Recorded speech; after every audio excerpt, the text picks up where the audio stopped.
Food is changing so much in this country, and there's a company in Clonmel that makes Mexican-style corn tortillas, which are exported all over Europe. Philip Martin makes the tortillas, and he serves them in 2 of his restaurants in Dublin. We try to make corn tortillas here in the restaurant, and it was not going to happen. The size of the restaurant and the scale of what needed to be done was just never going to be conceivable on such a tiny scale. I decided to go back to Mexico, and I basically went to the milpas, or corn farms as they're known, the molinos, or where they cook the corn, and the tortillas, and basically learned the whole process from farm to factory on how to make corn tortillas and tortilla chips. Then came back to Ireland, tried to put together the pieces and launched a crowdfund campaign to fund the business. We then set up a factory in 2015, and we're now 12 months in production. So the factory's in Clonmel. How do you make the tortillas? Fundamentally, we get a big bag of corn, whole corn, non-GM. We cook it in 5 minutes. We steep for 16 hours, and we cook in this limestone solution. Basically, the limestone transforms corn from being effectively relatively indigestible to being incredibly nutritious and great tasting. And then we grind using these big volcanic stone grinders. And then with the ground cooked corn, which is called masa, we basically form that into tortillas raw, and they go into the oven. They stay in there for about 60 seconds on a conveyor, and they come out cool, and then we pack them and get them to you guys as soon as possible. It sounds like a complicated process, but there's lots of stages. There certainly is, Neven. We've tried to have the most detailed understanding of every single part of the process.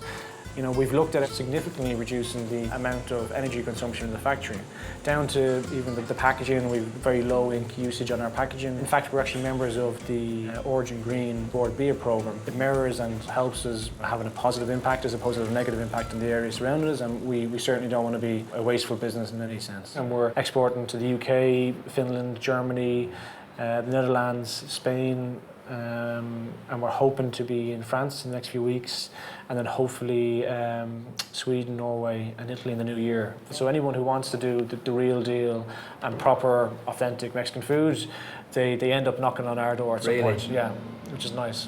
We'll talk about Mexican food. You're going to cook something for me, aren't you? Yeah.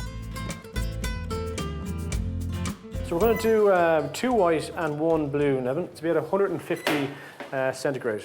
But it's just to kind of activate the moisture in them, make them a bit more elastic. As you'll see there, like once they're heated up, they just become that much more pliable. And they have the feeling of a pancake, don't they? They do, yeah. It tastes a lot better though. So you have a taste of my pancakes. I'm only joking. Okay, so what have we here? So this is our beef brisket, and we have a marinade that we make out of ancho chilies. We also have like lime, roasted red peppers. So it's really slowly cooked. Yeah, it's really cooked overnight. So we got is our smoky salsa here that we make here every day in Little Lass. So what's in this? Char grilled red tomatoes, fresh lime, coriander, some roasted garlic, golillo chilies, and a few other bits. I like it. I can't be into the whole story now. I like it. No, it's a secret. Yeah, absolutely. Recipe. Okay. So then I just always put a bit of coriander, then a bit of radish to kind of add a bit of crunch, and just even the vibrancy of the colours are quite nice as well. I kind of bundle them up together a bit, like that. You're putting them into your little basket here.